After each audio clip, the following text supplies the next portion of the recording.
ओम अज्ञानतिमिरन्दस्य ज्ञानाञ्जनशलाकया चक्षुरुन्मिलितं येन तस्मै श्रीगुरवे नमः। नमामि विष्णुपादाय कृष्णवरिष्ठाय भूतले श्रीमते भक्तिवेदान्तस्वामिनिति नामिने। नमस्ते सारस्वती देवे गौरवाणी प्रचारिणे निर्विशेष शून्यवादी पाश्चात्य देशतारिणे। जय श्री कृष्ण चैतन्य प्रभु नित्यानंद श्री अद्वैत गदाधर श्रीवासादि गौर भक्तवृंद। हरे कृष्ण कृष्ण कृष्ण हरे हरे, हरे राम राम राम हरे हरे। हरे कृष्ण। स्वागत है आप सभी भक्तों का श्री प्रभुपाद के इस पुस्तक अध्ययन सत्र में। और हम पढ़ रहे कुंती महारानी की शिक्षाएं।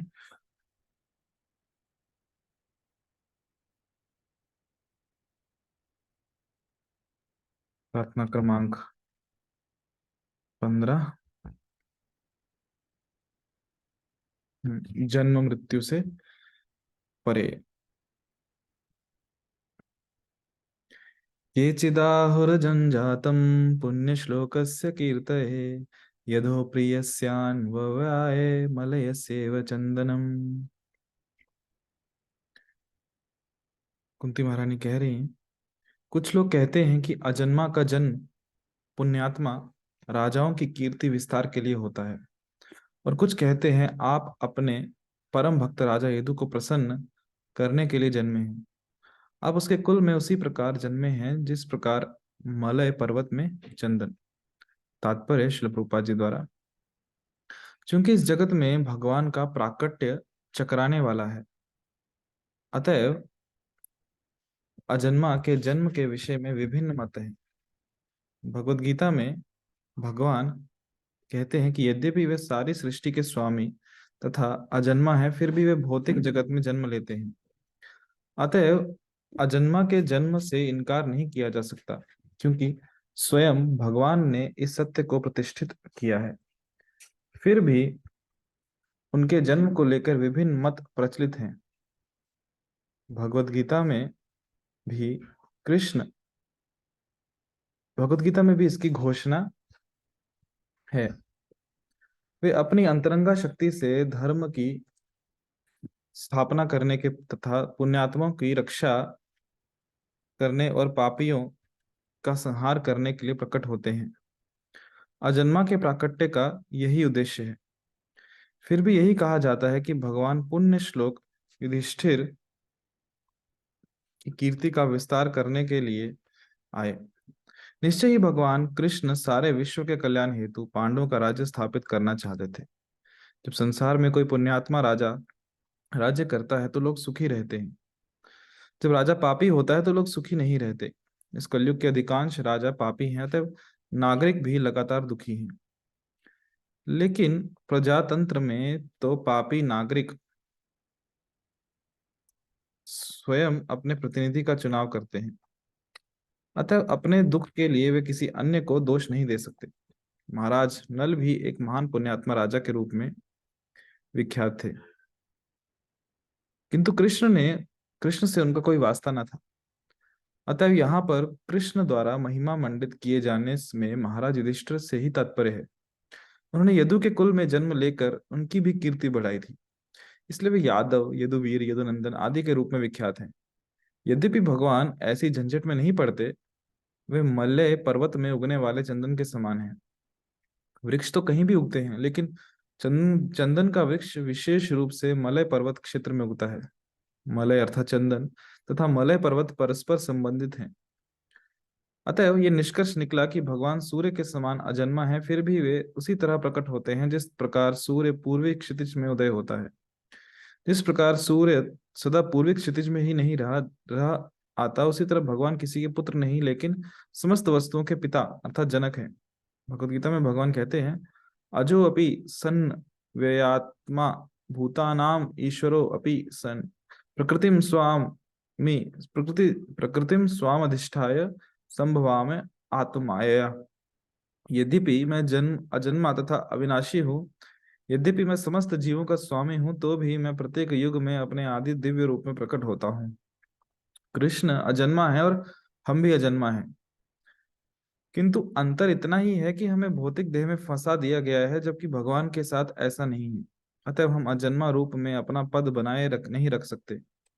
अभी तो हमें जन्म लेना पड़ता है और एक शरीर से दूसरे में देहांतरण करना होता है। हमें इसकी गारंटी नहीं रहती कि हमें अगले जीवन में किस तरह का शरीर प्राप्त होगा। यहाँ तक कि इसी जीवन में हमें एक के बाद दूसरा शरीर स्वीकार करना पड़ता है। एक शिशु अपने बचपन का शरीर त्याग कर बालक का शरीर ग्रहण करता है, और ये बालक अपने बचपन के शरीर को त्याग कर युवा शरीर स्वीकार करता है, जिसे वह त्याग कर वृद्ध शरीर धारण करता है। इसलिए निष्कर्ष निकालना स्वाभाविक है कि जब कोई अपना वृद्ध शरीर त्यागता है तो उसे दूसरा शरीर ग्रहण करना होगा। वह पुनः शिशु शरीर धारण करेगा। यह इस भौतिक जगत का प्राकृतिक चक्र है। ये ऋतु जैसा है। वास्तव में के बाद वसंत के बाद ग्रीष्म तथा ग्रीष्म के बाद शिशिर, फिर हेमंत, और तब वसंत ऋतु आती है। इसी ग्रीष्म तथा ग्रीष्म के बाद शिशिर, फिर हेमंत, और तब वसंत ऋतु आती है। इसी तरह रात के बाद दिन और दिन के बाद रात आती है। जिस तरह ये चक्रवर्त परिवर्तन एक के बाद एक घटित होते हैं, उसी तरह हम एक शरीर बदलकर दूसरा धारण करते हैं। ये निष्कर्ष निकालना स्वाभाविक है कि इस वर्तमान शरीर को त्यागने के बाद हम अन्य शरीर प्राप्त करेंगे। भूत्वा भूत्वा प्रलीयते। ये निष्कर्ष अत्यंत तर्क संगत है और शास्त्र द्वारा समर्थित है। इसकी पुष्टि करने वाले सबसे बड़े अधिकारी स्वयं कृष्ण हैं। तो फिर इसे हम क्यों नहीं स्वीकार करते? यदि कोई इसे नहीं स्वीकार करता, यदि वह सोचता है कि मृत्यु के बाद जीवन नहीं होता, तो वह मूर्ख है। मृत्यु के बाद जीवन होता है, और जन्म मृत्यु के बारंबार चक्र से उबरने तथा अमरता का जीवन प्राप्त करने का अवसर भी है। चूंकि हम अनंत काल से एक शरीर त्याग कर दूसरा शरीर धारण करने के आदी हो चुके हैं, अतः ऐसे जीवन के विषय में सोच पाना भी हमारे लिए कठिन है जो शाश्वत हो। इस जगत का जीवन इतना कष्टप्रद होता है कि यदि जीवन शाश्वत होता भी तो मनुष्य सोचता कि यह जीवन भी कष्टप्रद होता होगा। उदाहरण के लिए, अत्यंत कड़वी दवा लेने वाला तथा बिस्तर पर ही लेटे लेटे खाने और उसी पर मलमूत्र विसर्जन करने वाला तथा हिलडुल ना सकने वाला व्यक्ति अपने जीवन को इतना असह्य पा सकता है कि वह आत्महत्या करने की सोच सकता है। इसी तरह भौतिकतावादी जीवन इतना दुखमय है कि अपने जीवन का निषेध करने तथा हर वस्तु को शून्य बनाने के लिए हताश होकर वह शून्यवाद या निर्विशेषवाद स्वीकार कर सकता है। किंतु वास्तविकता तो यह है कि शून्य बनना ना तो संभव है ना आवश्यक। हम अपनी भौतिक अवस्था में कष्ट में होते हैं, किंतु जब हम भौतिक अवस्था से बाहर निकल आते हैं तो हमें असली शाश्वत जीवन प्राप्त होता है। चूंकि हम कृष्ण के अंश हैं और कृष्ण अज हैं, अतः हम भी अज हैं। हम अन्यथा हो भी कैसे सकते हैं? यदि मेरे पिता सुखी हैं और मैं अपने पिता का पुत्र हूं, तो फिर मैं दुखी क्यों हूं? मैं यही निष्कर्ष निकालूंगा कि मुझे अपने पिता की संपत्ति का सुख भोग अपने पिता के ही समान करना चाहिए। इसी तरह ईश्वर या कृष्ण सर्वशक्तिमान, सर्व सुंदर, सर्वज्ञ तथा हर तरह से पूर्ण है, और मैं भले ही पूर्ण ना हूं, किंतु ईश्वर का अंश हूं, अतः मुझ में आंशिक रूप से ईश्वर के सारे गुण हैं। ईश्वर मरता नहीं, अतः मैं भी नहीं मरता। यही मेरी स्थिति है। इसकी व्याख्या भगवद गीता में हुई है, न जायते म्रियते वा कदाचित। आत्मा का वर्णन करते हुए कृष्ण कहते हैं कि आत्मा कभी जन्म नहीं लेता, न जायते, और यदि कोई जन्म नहीं लेता तो वह मर कैसे सकता है? मृत्यु का प्रश्न ही नहीं है। म्रियते वा, मृत्यु तो उसके लिए जिसने जन्म लिया है, और यदि उसने जन्म ही नहीं लिया तो उसकी मृत्यु भी नहीं होगी। किंतु दुर्भाग्य तो यह है कि हम इसे जानते ही नहीं। हम वैज्ञानिक शोध करते हैं, किंतु ये नहीं जानते कि जीव आत्मा है जिसका न जन्म होता है न मृत्यु। यही हमारा ज्ञान है। आत्मा नित्य शाश्वत तथा सनातन है। नित्य शाश्वतो अयम पुराण। आत्मा शरीर के विनाश के साथ नहीं मरता, न हन्यते हन्य माने शरीर है। यद्यपि यह आत्मा मरता नहीं, किंतु दूसरा शरीर ग्रहण करता है। यही भव रोग कहलाता है। क्योंकि कृष्ण परम जीव हैं, नित्यो नित्यानाम चेतन चेतना नाम, अतः हम कृष्ण की ही तरह हैं। अंतर इतना ही है कि कृष्ण विभु अर्थात असीम है, और हम अनु अर्थात सीमित है। गुण की दृष्टि से हम कृष्ण के तुल्य हैं, अतः कृष्ण में जो भी गुण है वे हम में भी होते हैं। उदाहरण के लिए, कृष्ण में विपरीत लिंग वाले से प्रेम करने की लालसा रहती है, इसलिए हम में भी वही लालसा है। प्रेम का शुभारंभ राधा तथा कृष्ण के मध्य होता है, किंतु भौतिक नियमों से बद्ध होने के कारण हमारे प्रेम में व्यवधान आता रहता है। किंतु यदि हम इस व्यवधान को लांघ सकें तो हम कृष्ण तथा राधा रानी का प्रेम व्यापार भोग सकते हैं। अतः हमारा लक्ष्य कृष्ण के पास वापस जाने का होना चाहिए, क्योंकि हमें वही नित्य शरीर मिलेगा। कुंती कहती हैं कि केचित आहुर जन जातम, परम नित्य परम अजन्मा ने अब जन्म लिया है। यद्यपि कृष्ण जन्म लेते हैं, किंतु उनका जन्म हमारे जैसा नहीं है। हमें यह जानना होगा। भगवत गीता में भगवान कहते हैं, चौथे अध्याय के 9वें श्लोक में, जन्म कर्म च में दिव्यम एवं यो वेति तत्वतः त्यक्त्वा देहम पुनर्जन्म नैति मामेति स्वर्जुन। कि हे अर्जुन, जो मेरे आविर्भाव तथा कर्मों के दिव्य स्वभाव को जानता है, वह इस शरीर को छोड़ने पर इस संसार में पुनः जन्म नहीं लेता, अभी तो मेरे सनातन धाम को प्राप्त होता है। इस श्लोक आपने पढ़ा होगा। श्रीमद् भागवत में वर्णन है कि जब कृष्ण सर्वप्रथम प्रकट हुए तो उन्होंने देवकी के गर्भ से जन्म नहीं लिया, प्रत्युत वे अपने चतुर्भुजी विष्णु रूप में प्रकट हुए और तब देवकी की गोद में एक छोटे से शिशु बन गए। इसलिए कृष्ण का जन्म दिव्य है, किंतु हमारा जन्म प्रकृति के नियमों द्वारा बलात् होता है। कृष्ण प्रकृति के नियमों के अधीन नहीं है, अपितु प्रकृति के नियम उनके अधीन है। मया अध्यक्षेण प्रकृति सूयते सचराचरम। प्रकृति कृष्ण के आदेश के अनुसार कार्य करती है और हम प्रकृति के दास हैं। इसलिए कुंती कहती हैं, केचिदाहु, कोई ये कह सकता है कि अजन्मा ने जन्म लिया है, किंतु ये तथ्य यह है कि उन्होंने इस तरह जन्म नहीं लिया। कुंती देवी स्पष्ट कहती हैं, केचिदाहु, कुछ मूर्ख लोग कह सकते हैं कि कृष्ण कहते हैं कि कृष्ण ने जन्म लिया है। भगवद गीता में स्वयं कृष्ण कहते हैं, अवजानंती माम मूढ़ा मानुषिम तनुमाश्रिता। चूंकि मैं मनुष्य के रूप में प्रकट हुआ हूं, अतः जो धूर्त हैं वे सोचते हैं कि मैं भी सामान्य व्यक्ति जैसा हूं। परम भावम अजानंत, मनुष्य के रूप में ईश्वर के जन्म लेने के पीछे क्या रहस्य है, इसे वे नहीं जानते। कृष्ण तो सर्वत्र है, भगवान हरेक के हृदय में स्थित है। ईश्वर सर्वभूतानां हृदयेषु अर्जुन तिष्ठति। चूंकि वे हमारे भीतर हैं और सर्वशक्तिमान हैं, तो फिर हमारे सामने प्रकट होने में उन्हें कौन सी कठिनाई होगी। जब महान भक्त ध्रुव महाराज चतुर्भुजी विष्णु के ध्यान में मग्न थे, तो सहसा उनका ध्यान टूटा। उन्होंने तुरंत अपने समक्ष वही रूप देखा जिसका वे ध्यान कर रहे थे। क्या इस तरह प्रकट होने में कृष्ण को कोई कठिनाई हुई? नहीं। इसी तरह देवकी के समक्ष भी चतुर्भुज रूप में प्रकट होने में उन्हें कोई कठिनाई नहीं थी। इसलिए कृष्ण कहते हैं, जन्म कर्म च में दिव्यम। मनुष्य को चाहिए कि मेरे जन्म तथा कर्म को समझे। कुंती देवी के पास ये समझ है। वे जानती हैं कि भले ही कुछ मूर्खों के लिए कृष्ण जन्म लेते प्रतीत हैं, किंतु वे हैं अजन्मा। किंतु कृष्ण को जन्म लेने की लीला क्यों संपन्न करनी चाहिए? कुंती देवी उत्तर देती है, पुण्य श्लोकस्य कीर्तये।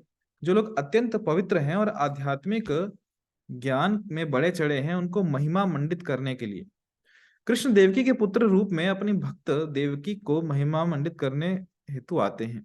ये वे यशोदा पुत्र रूप में यशोदा को महिमा मंडित करने आते हैं। इसी तरह कृष्ण अपने महान भक्त महाराज यदु के वंश में महाराज यदु को महिमा प्रदान करने के लिए प्रकट होते हैं। इस तरह कृष्ण अब भी महाराज यदु के वंशज अर्थात यादव कहलाते हैं। कृष्ण किसी कुल या देश में जन्म लेने के लिए बाध्य नहीं, किंतु वे किसी व्यक्ति या परिवार की भक्ति के कारण ही उसे महिमा प्रदान करने हेतु जन्म लेते हैं। इसलिए उनका जन्म दिव्यम कहलाता है। भगवान जन्म लेने के लिए बाध्य नहीं, किंतु हम हैं। हमारे जन्म और कृष्ण के जन्म में यही अंतर है। यदि हम अपने कर्म के कारण मानव समाज या देव समाज में किसी अच्छे परिवार में जन्म लेने के योग्य होते हैं तो जन्म लेते हैं, किंतु यदि हमारे कर्म पशुओं जैसे अधर्मी होते हैं तो हमें पशुओं के परिवार में जन्म लेना होगा। यह कर्म की शक्ति है। कर्मणा देव नेत्रेण जंतोर देहो उपपत्ते। हम अपने कर्म के अनुसार विशेष प्रकार का शरीर उत्पन्न करते हैं। यह मनुष्य जीवन परब्रह्म को समझने के निमित्त है, अर्थात तो ब्रह्म जिज्ञासा। किंतु यदि हम इसके लिए प्रयत्न नहीं करते, यदि हम इस सुअवसर का दुरुपयोग करते हैं और पशुवत रह आते हैं, तो हम पशु जीवन में लौट जाएंगे। इसलिए कृष्ण भावनामृत आंदोलन लोगों को पशु जीवन में गिरने से बचाने के निमित्त है। भगवान कृष्ण जीवन के आविर्भाव की तुलना मलय पर्वत के चंदन वृक्ष से की गई है। Malay save Chandanam. मलय दो हैं, एक मलय पर्वत और दूसरा मलेशिया नामक देश। चंदन वृक्ष कहीं भी उग सकता है, ऐसा कोई नियम नहीं है कि यह मलय पर्वत या मलेशिया में ही उगे, किंतु अधिकांशतः इन भागों में उगने के कारण वह मलय चंदन कहलाता है। पाश्चात्य देशों में ओ द कोलोन नामक सुगंधित जल होता है। इसे कहाँ भी बनाया जा सकता है। इसी तरह चंदन कहीं भी उग सकता है, किंतु मलेशिया तथा मलय पर्वत में इसकी प्रधानता होने से यह मलय चंदन कहलाता है। कुंती ने यह स्तुति 5,000 वर्ष पूर्व की थी, जिससे यह पता चलता है कि यह चंदन 5,000 वर्ष पूर्व मलेशिया में उगता था। यह हजारों वर्ष पूर्व वैदिक संस्कृति का अनुयायी था। यह हजारों वर्ष पूर्व वैदिक संस्कृति का अनुयायी था। हाँ, अब मलेशिया में रबर के वृक्ष उगते हैं, किंतु पहले बड़े पैमाने पर चंदन उगता था, क्योंकि भारत में इसकी विशेष मांग थी। क्योंकि भारत उष्ण देश है और चंदन शीतलकारी है, अतः भारत में चंदन का उपयोग अंगराग के रूप में किया जाता है। अब भी ग्रीष्म ऋतु में अत्यधिक गर्म दिनों में कुछ लोग अपने शरीर में चंदन लेप करके सारे दिन शीतल का अनुभव करते हैं। भारत में यह प्रथा थी कि लोग स्नान करके शरीर में तिलक लगाकर शरीर को पवित्र करके अर्चा विग्रह को नमस्कार करते, अर्चा विग्रह कक्ष से कुछ चंदन प्रसाद लेते और शरीर में उसे अंगराग के रूप में मलते। ये प्रसादनम कहलाता था। किंतु कलयुग यानी वर्तमान युग में यह कहा जाता है कि स्नानमेव प्रसादनम। यदि कोई ठीक से स्नान करता है तो वही प्रसादन है। भारत में गरीब से गरीब व्यक्ति भी प्रतिदिन प्रातःकाल स्नान करता है, किंतु जब मैं अमेरिका आया तो मैंने देखा कि यहाँ नित्य स्नान कर पाना भी कठिन है और प्रायः यहाँ की रीति नहीं है। हम भारत में लोगों को दिन में 3 बार स्नान करते देखने के आदी हैं, किंतु न्यूयॉर्क में मैंने देखा कि यदि किसी को स्नान करना है तो उसे अपने मित्र के घर जाना पड़ेगा, क्योंकि उसके घर में स्नान करने की सुविधा ही नहीं है। ये कलयुग के लक्षण है। स्नान में प्रसादनम। कलयुग में स्नान करना भी अत्यंत कठिन हो जाएगा। कलयुग का अन्य लक्षण है दाक्षम कुटुंब भरणम। यदि कोई व्यक्ति अपने परिवार का भरण पोषण कर सकता है तो वह अपने पुण्य कर्मों के लिए विख्यात हो जाएगा। दाक्षम का अर्थ है पुण्य कर्म के लिए विख्यात। ये दक्ष शब्द से बना है, जिसका अर्थ है कुशल या पट्टू। कलयुग में वो व्यक्ति दक्ष माना जाएगा जो अपनी पत्नी अपने बच्चों वाले परिवार का भरण पोषण कर सके। हाँ, भारत में संयुक्त परिवार की प्रथा है, जिसमें वह स्वयं, उसकी पत्नी, उसके माता पिता, बच्चे आदि होते हैं। किंतु कलयुग में अपनी पत्नी तथा कुछ बच्चों वाले परिवार का भरण पोषण कठिन हो जाएगा। जब मैं न्यूयॉर्क में रह रहा था तो हमारी कक्षा में एक वृद्धा आती थी जिसका पुत्र सयाना था। मैंने उससे पूछा, तुम्हारा बेटा विवाह क्यों नहीं कर लेता? उसने उत्तर दिया, वह तभी विवाह कर सकता है जब परिवार का भरण कर सके। मैं नहीं जानता था कि परिवार का भरण यहाँ पर इतना कठिन काम है, किंतु इसका वर्णन भागवत में मिलता है। यदि कोई व्यक्ति अपने परिवार का भरण कर सकता है तो वह यशस्वी पुरुष माना जाएगा, और यदि किसी युवती के पति है तो वह भाग्यशाली मानी जाएगी। हमारा कार्य आलोचना करना नहीं है, किंतु कलयुग के लक्षण अत्यंत गंभीर है और वे अधिकाधिक गंभीर बनते जाएंगे।